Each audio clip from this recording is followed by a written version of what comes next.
cozy corner for you to fall asleep to one of my short stories. Now close your eyes and drift off into a peaceful sleep as we visit the land of Eliva and the Whispering Woods.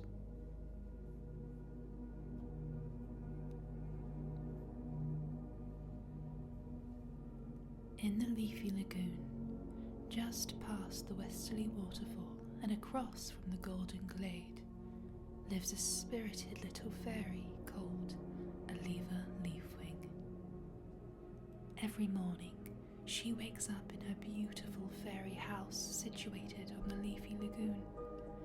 Her little hump of grassy land is surrounded by clear, sparkling water, dotted with lily pads and water lilies, and home to even more little creatures you'd recognize as frogs and fireflies. Eliva lived a blissful life on the leafy lagoon. Her days were filled with shimmering sunlight reflected on the water, the soft hum of dragonflies, and the sweet taste of honeysuckle nectar. She was a creature of leisure, her only job to look after the plant life and nature within the lagoon. Every day you could see her soar across the sky, skimming the water with her emerald-coloured wings as she laughed in joy, the sound like tinkling bells echoing far and wide. Every day, Eliva would also visit her fairy friends across the small magical realm they called home. First, she would collect the honeysuckle nectar and put it into 4 tiny jars, which she packed in her satchel.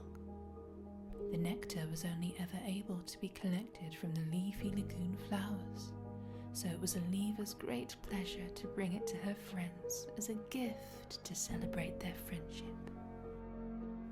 Eliva's first stop was the westerly waterfall. Crystal Bluestone greeted her with all the warmth of a hot summer's day, and they enjoyed their nectar next to the soft, rhythmic hum of the waterfall. When it was time to say goodbye, Crystal gave Eliva a grateful hug and, as always, told her to fly clear of the Whispering Woods on her way home to the leafy lagoon. Eliva's second stop was the cozy cove. Pup Pepperglow greeted her with a gleaming smile and an excited little tap dance, something he couldn't control when he got too excited. They enjoyed their nectar, sat within Puck's private alcove inside the cave. Eliva enjoyed the quiet, cozy atmosphere, but knew that she could never live somewhere without the view of the clear blue sky. When it was time to say goodbye, Puck blushed a crimson red as he kissed Eliva on the cheek, and as always, told her to fly clear of the Whispering Woods on her way home to the leafy lagoon. Her third stop was the Golden Glade. Dawn Glimmerwind greeted her with a secret handshake, one only able to be learned and perfected after years of friendship. Unlike Crystal in the westerly waterfall and Puck at the cozy cove, Dawn was far too busy working in the Golden Glade to sit down and enjoy her nectar. With a sad smile and a promise to visit Eliva later in the day, it was time to say goodbye. Dawn waved at Eliva and, as always, told her to fly clear of the Whispering Woods on her way home to the leafy lagoon.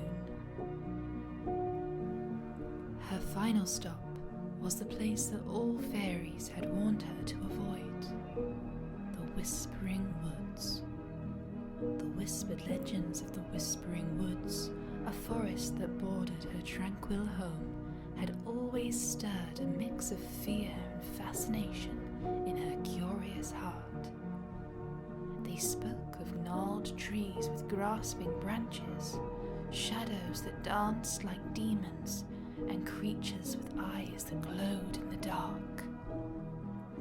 Although she loved this life, Eliva yearned for more, and sometimes she'd grow tired of the predictable rhythm of the lagoon. For some reason, on this day, she'd been fueled by a strange mix of bravery and inspiration. Eliva decided she needed to try something new, something that didn't involve the beauty of the lagoon. So, she'd packed a 4th jar of honeysuckle nectar and now floated in front of the entrance to the woods. She flitted nervously at its edge, taking one last deep breath, and then, without looking back, and against all warning, plunged headlong into the shadowed depths of the Whispering Woods. The sunlight barely penetrated the dense canopy of forest, and the air was thick and still, carrying the scent of damp earth and decaying wood. And she imagined eyes watching her from behind every moss-covered log. She saw misshapen fungi, their caps like monstrous teeth, and gnarled roots that seemed to writhe beneath her, like giant hands reaching out for her. But as she ventured deeper, the fear began to recede, replaced by a cautious curiosity. The shadows, instead of being menacing, seemed to dance with a strange grace.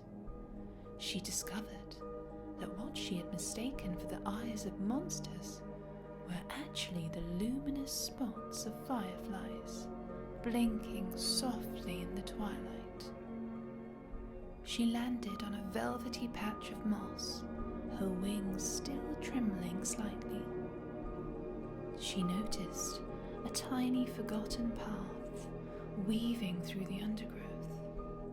The path led her to a small clearing, a beam of sunlight somehow finding its way through the thick leaves above, bathing the clearing in a warm golden glow. In the center, nestled beneath the roots of an ancient oak, lay a small wooden chest. It was unadorned and looked quite ordinary, but Eliva felt a strange pull towards it. With trembling hands, she pried open the lid. Inside, nestled on a bed of soft velvet moss, were not jewels or gold, but a collection of treasures far more precious.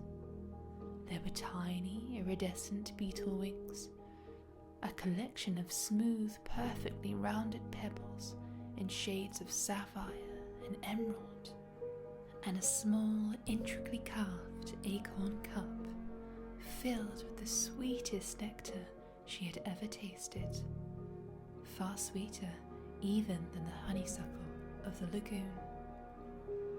As dusk began to settle, Eliva knew it was time to return home. She carefully closed the chest, promising herself to visit again soon. Her heart was so full, not only with the joy of discovery, but with the understanding that courage could lead to unexpected treasures, and that fear was often just a veil hiding behind something beautiful. She flew back to the leafy lagoon, her emerald wings catching the last rays of the setting sun. The lagoon still held its beauty, but now it felt smaller. She was no longer just a fairy of the leafy lagoon. She was a fairy who had journeyed into the heart of what she thought was the scary woods, and discovered it was beautiful beyond her wildest dreams. And she couldn't wait to go back.